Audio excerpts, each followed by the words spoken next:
Woman in your life who will do what she must do to comfort you and calm you down and let you rest now. The woman in your life, she can rest so easily. She knows everything you do because the woman in your life is you. Hello everybody and welcome to Women's Spaces. My name is Elaine B. Holtz and I'm your host. And as always, I am really thrilled about today's show.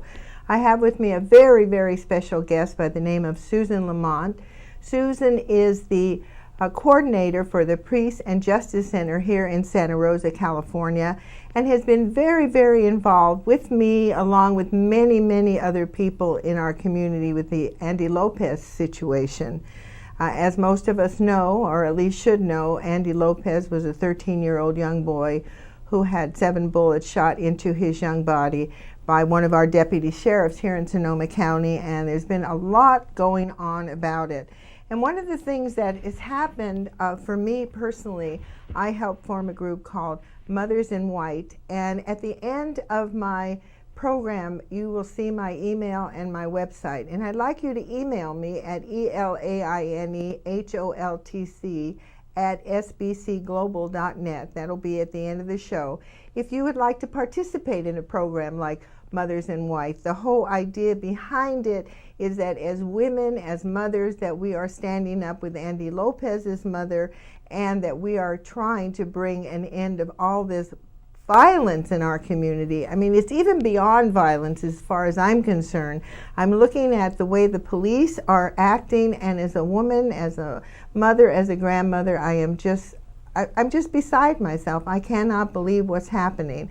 And I think it's very, very important that we all stand together and that we all make one statement, one clear statement is stop terrorizing our children, stop killing our children, with a big now in capital letters. Well, that's a lot to think about, and I know most of us have been following this in the paper, and I really would appreciate if people would start commenting on some of the links at the Press Democrat and start expressing themselves with the idea and asking this one simple question. What would you expect if this was your child? If your child was shot and killed in this fashion, what would you expect your community to do? What would you expect your police department to do? What would you expect your sheriff's department to do? What would you expect your city council and your board of supervisors to do? And that's what you comment on. And also to write letters to the editor and let them know how you feel. So there's a lot to think about, but that's what Women's Spaces, I hope, is about, to get us all to start thinking. And sometimes, guys, I know how hard it is. I mean, I've been getting a headache lately. I've been thinking so much about all these things. Anyway, without further ado, because I don't want to give too much time for commentaries, I would like to introduce my guest, Susan Lamont. Susan, Hi. welcome. Welcome to Women's Spaces. Thanks for having me, Elaine. Well, you know, Susan, I know that you're the coordinator of the Peace and Justice Center here in Santa Rosa, but give us a little background. I'm curious, you know, you're a strong activist in our community. You're also a great voice, a great writer. We're actually going to talk about the new newspaper that's out in Sonoma County, which I'm very excited about. But just let us know a little bit about yourself. And I know that you're a grandmother, and your grandson, I think, is about 4 or 5 years old now. Oh my goodness, yeah. 5 years. Where did they go? Well, tell us just a little bit about yourself. Well, let's see. I come from a family that's been progressive, so that's where that comes from. My great-grandmother was a suffragette, and her husband, my great-grandfather, I only found out recently because I saw a copy of it, wrote a letter to the New York Times, which they printed in 1932, saying that sheriff's deputies should not have guns because they would use them to kill innocent people. So he was talking about what we're seeing right now. He knew that was happening. He knew it would keep happening. My mother sat in the back of the bus in Texas in the 1940s. So it's sort of a background that I have is to be active. I've done lots of things, mostly creatively related, designing and cooking and photography and all that sort of stuff. So that's when I came to Sonoma County, I tracked down the Peace and Justice Center, got involved. Well, yeah, I know you have a business. It's called Lamontscapes, that you do gardening, or you help people with I was up measuring a yard today. What is your philosophy around gardening? I want it to not be, well, it's difficult balance, because I want it to not be about me and what I like at the same time, so that people can have whatever they want. You know, if I think it's ugly, I won't tell them. I'll just say, if something won't work, I'll tell them that. But at the same time, I do want them to be water conscious and all that sort of thing. A lot of people want to really control nature, and I have a little trouble with that, so I have to be diplomatic. Well, besides your diplomacy, I know one of the things that you were big on is trying to have people grow what is known as edible gardens. Right. Well, what is that? Tell that folks a little bit about that. Well, that's just feeding yourself out of your own garden, raising fruit and vegetables and herbs and that sort of thing as much as you possibly can within, a lot of people don't have a lot of space, but you can get quite a bit of stuff out of a few pots even. Well, that's so interesting. You're so versatile. Here you do gardening and all this political activism and all these other good things. I know you've been out a lot with the Andy Lopez shooting. Do you have any ideas about that? I mean, what's your opinion on what has happened? I mean, it seems to me that the idea that a sheriff can just come out to an unincorporated area, a young boy's walking in a field that's privately owned, nobody called, nobody in the neighborhood complained, and the next thing you know, this young boy has 7 bullets in his body. Well, having been involved in the Peace and Justice Center, where we spent a great deal of time trying to keep the United States from invading Afghanistan and then Iraq, you see those wars, that militarization coming home, and that's essentially what I see happening. So just the other day in the paper, there was the report that the Marines, they got a little confused. It was a little hazy. They couldn't see that well. So they killed a 4-year-old boy in Afghanistan. They shot him. So, and that's the age of my grandson. And that kind of shoot now, ask questions later, which is so common for the military, just had to eventually make it back here.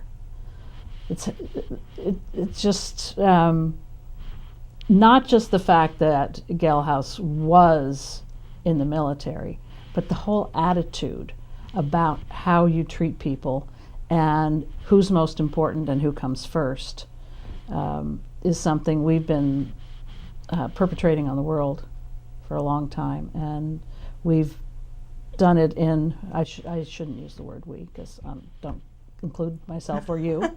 But we've been, powers that be have been doing it to minority communities forever. But I think it's getting worse, and everything that you read in the paper is there's so much police violence now. It's just overwhelming. Maybe it wasn't reported before and now it is, but I think it's increasing, and I think our militaristic way of being in the world has a great deal to do with it. Well, you said something very interesting about the young Marine that shot this 4-year-old. You said it's this, oh my goodness, it's the same age as my grandson. And I think that's how we have to look at it. I think what happens in the country, we forget, in order to have war, you have to have an other. But we forget that other is the same as we are. Yeah. Grandmothers, grandfathers, mothers, friends, aunts, uncles, the whole 9 yards. So I think what happens is that you start to lose compassion, and empathy. I know there's a book that a mutual friend of ours, Kathleen Berry wrote, called Unmaking War, Remaking Men. The whole idea of there's no compassion, there's no empathy. we think it's over there, so it's really not affecting us, and we don't realize. And this is what an example, I think, of the Andy Lopez shooting is. It really shows us, because that was a military style killing. I mean, the fact that they put 7 bullets in him, and the fact that they handcuffed him after he was dead. I mean, that's what they do in the military. That's right. So we have to look at that. Well, we're here to talk about something very important. I know there is a brand new newspaper that's come out, and it's called the New Press, and I am not going to try to pronounce the Spanish version. Nueva Prensa. Okay, good, good, thank you. Bahia And Norte. I know that's a new thing, and it's something that's very important right now in your life, and it's very close to your heart. So tell us a little bit about the paper. You know, why all of a sudden, I mean, we have the Press Democrat. I mean, isn't that our local paper? Yeah. But why all of a sudden here comes a new paper? And I know it grew out of the Occupy movement, but give us a little background.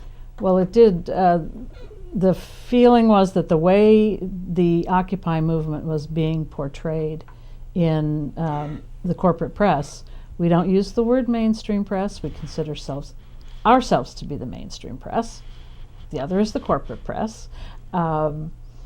The corporate press was pretty much saying, you know, we were in total confusion, nobody knew what it stood for, it was a mess, and we wanted to get the word out about what was really happening on that dichotomy of the 1% and the 99%. And it took us a really long time, as in almost 2 years, to get the first issue out, and by then Occupy exists in spirit. It exists in a lot of subgroups. A lot of groups have splintered off and are carrying on the same work and not necessarily going under the name Occupy. It's had a lasting influence, and we wanted to continue to write about it. So we were originally called the Occupied Press. It became New Press, Nueva Prensa. We're completely dedicated to having it 100% bilingual, English-Spanish. We look at. I want to read a quote because I was thinking about this. Ask me a question. Yes. Before you get into that, I really want you to explain the difference that we're talking about, because we're talking about mainstream press, which you're equating to as the people's press. Exactly. And then you have the corporate press, which I think, for lack of a better word, I'll say is kind of manipulating us and not telling us the truth. Right. So is that what you mean by that? That's what I mean, and that's what this quote that I want to read is from a professor of journalism, and he writes articles that I get, and he had summed it up what the purpose of our newspaper was and what was the failing of corporate press. And I don't call it, failing isn't even the right word because it's so intentional. Failing kind of means, well, they tried. They didn't intend to do it this way. But essentially what he says, and I just love it, a true press should analyze and critique systems of power to help ordinary people take greater control of their lives. Taking control of their lives. Exactly. And so when you're dealing with a corporate press, like the Press Democrat, they are making an assumption, hoping you will go along with their assumption about how the world should work, how it's structured, how it should be, almost to the extent of this is the only way it can be. You can't change this because this is the natural order of things. Systems of power, people top down over others. There always has to be fabulously wealthy people, and there have to be really poor people. All the kinds of things that people just sort of take into themselves and don't realize it's affecting how they think about everything that they see. Well, that makes me think, when you're saying that, is I often wonder why people vote against themselves. And I think it's because of the propaganda that they get through the media. They're not getting the truth, and they believe, because this becomes our source. We're kind of conditioned to believe in media, to believe in newspapers. That's exactly right. So they use all kinds of words to color the way that you're going to react to things, and very much they play upon fear, so that if you were going to try to change something, the result would be just so awful that you wouldn't ever think about doing it. So. Well, you know, it's interesting, too, when you start thinking about the Iraq War. I remember when we were protesting, and we were called a focus group. Right. And I remember all the predictions that people made. Like we just read, like you were talking about this horrible killing that's going on in Afghanistan, and also they're having civil war in Iraq. The country is just completely falling apart, and that's what was predicted. And yet the press, even Laura Bush said, we're going into Afghanistan and Iraq to liberate the women. Oh yeah, you bet. Right. So I guess that's what you're talking about. That's exactly right. And so. When we were working on the paper, we did a lot of reading of the Press Democrat, New York Times, Wall Street Journal, to look at how they use words to distance you from the human side of some of what they're reporting on, using inanimate words instead of saying that this is really affecting people, whatever is happening. That sort of thing, the manipulation of words. And so using an article that I wrote in this issue that was about Sandy Weill, and he'd been played up in the Press Democrat as this great philanthropist. Well, philanthropist is one of those words. It's a 1% word. And they know that usually a philanthropist is giving money mostly that benefits them. And if it doesn't, it's where did the money come from? And you never ask where the money came from. A philanthropist, you never ask, well, how'd you get that money? And I'm going to say almost every time it's from stealing from ordinary people. So how can it be philanthropy if you've stolen it from ordinary people and then you're giving a teeny bit of it back? It's ridiculous, a ridiculous concept. But when you just hear the word philanthropist, it sets you up to think a certain way. You think, isn't he wonderful? Well, Sandy Weill is not so wonderful. Well, you know what it reminds me of? What you're saying is, I remember when they were discussing raising the taxes on the wealthier population, and one of the things they were going to do was inheritance tax, because there's no taxation on inheritance. I mean, when I inherited my mother's money, there was lots of taxation, but at this point in time, they've changed all that. And so what they called it was a death tax. That's right. When it really was an inheritance tax to help, fund some of the things that we need to fund. So I think you're right on. But what's so interesting? When you talk about the Press Democrat and then you talk about your new paper, the New Press, it took you 2 years to get it out. What is that because of finances and because it was difficult, or was it the writing aspect of it? It's an incredible amount of work. It was a lot of people getting together wanting to do it, and not always agreeing, not always coming through with what someone had promised to do. So it took a long time. It's a real newspaper. It's the size of the Press Democrat. It's 2 sections. It's 16 pages, and we report on a lot of things. And there were very few people doing the writing, but we plugged along and finally got it out. And we're hoping that this brings out more people who would like to do this. It's not editorial writing. It's done with a slant. We have our slant. That corporate media doesn't have a slant. That it's this unbiased reporting is ridiculous, and so we don't say we're unbiased, because we aren't. We're biased in favor of the 99%, but. Well, it's interesting that you say that, and I'll tell you why. I was just reading a book by George Lakoff, and George Lakoff talks a lot about language. That's where all of a sudden I realized when they said death tax instead of inheritance tax. I really got that feeling. And then also, like you're talking about Sandy Weill, he's a philanthropist, and yet he took our financial system right down the tubes, but yet he made money, and now he's able to come and he's able to get all this acclimate, and here we are with this little paper still struggling. I want to show our viewers a picture of it. I'm really proud of it, because I know how much work it took, and I just think, here we go, New Press, and I love it, the vultures. I mean, it's so interesting, because I was reading a book, I forget what it was, I think it was The Hitman, and he called it vulture capitalist. Yeah. And I yes. thought that was very, very interesting. But it's beautiful. Here we go, new press, Nueva Presencia. Prensa. No, Prensa. Prensa. Okay. There you go. Nueva Prensa. And also this is done by the people, for the people. Yeah, so yeah. I imagine funding is something that you're looking for. We're all looking for. We're looking for a lot of things. We're looking for funding, for sure. We are looking for people to write, and it's kind of what I started on and kind of lost track of when I was talking before, is that a lot of people want to write editorially, and we're looking for people to do actual research, Reporting. Real journalistic reporting. So a lot of people are not interested in doing that because it's a lot of work. But but we need that desperately. I have to say something about that. Yeah.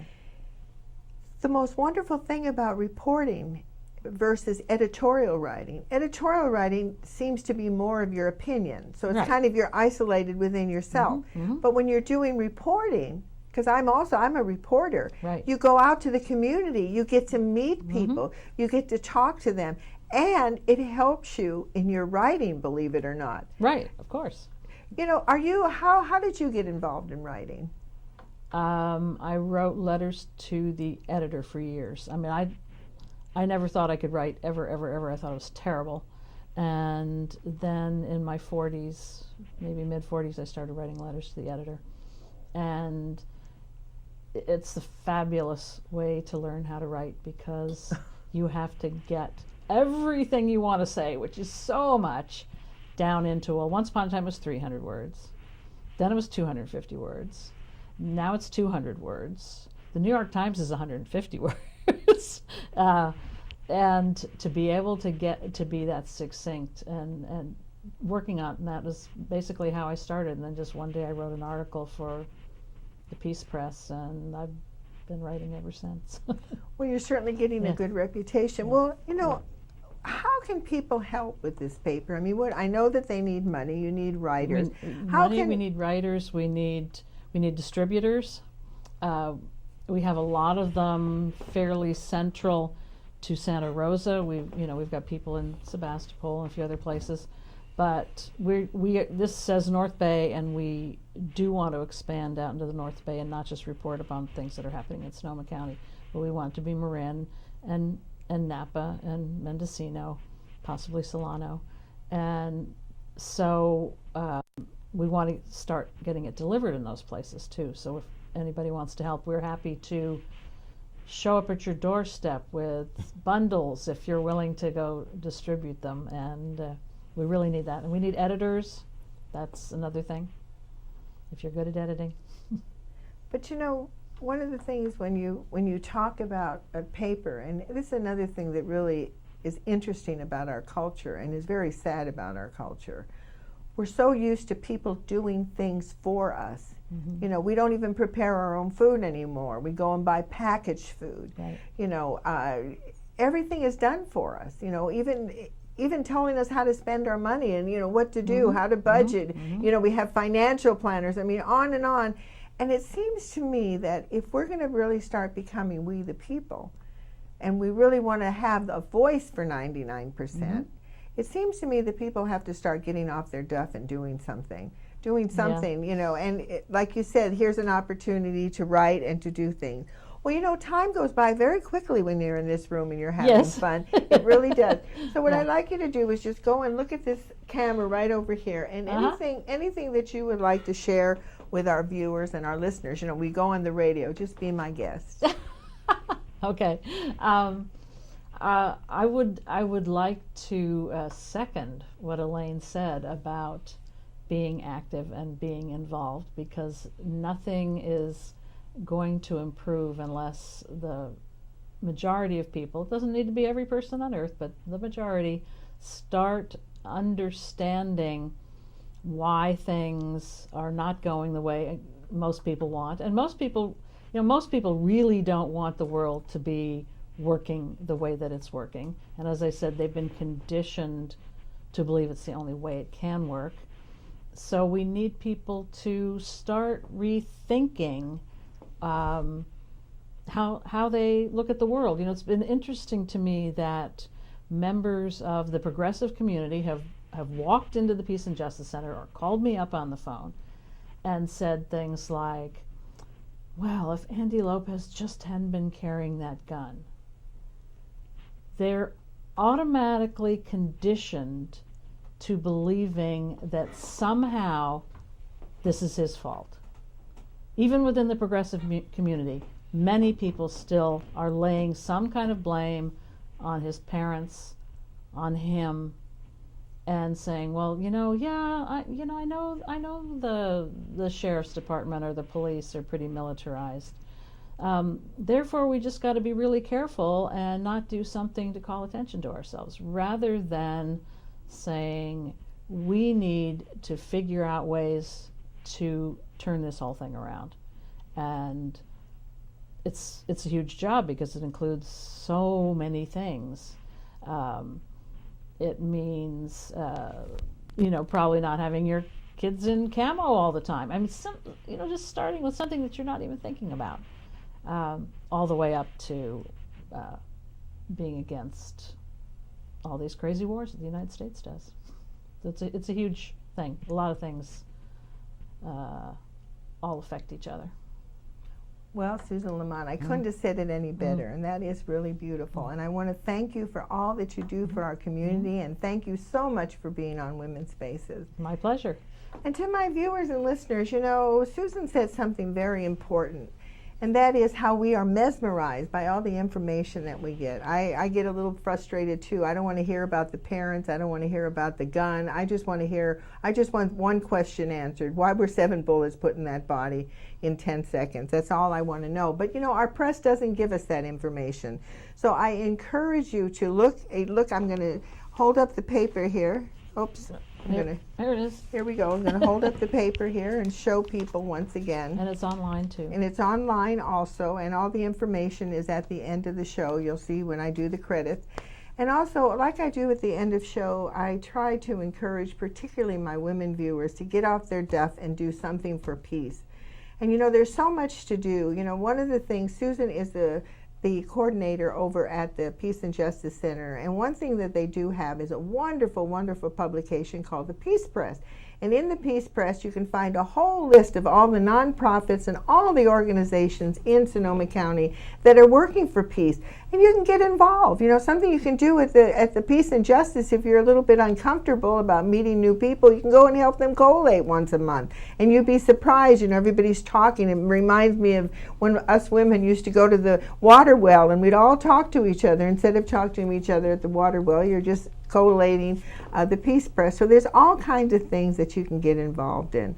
And it's very important to pay attention to this Andy Lopez shooting. Why? Because a lot of information is coming out, and a lot of information about our county particularly. So it's very important that we pay attention and we look at all the resources, not just one resource. Well, thank you so much. This is Elaine B. Holtz with Women's Spaces. I want to thank you from the bottom of my heart for watching and listening, and I look forward to being with you the next time. A woman in your life who will do what she must do to comfort you and calm you down and let you rest now. The woman in your life, she can rest so easily. She knows everything you do because the woman in your life is you.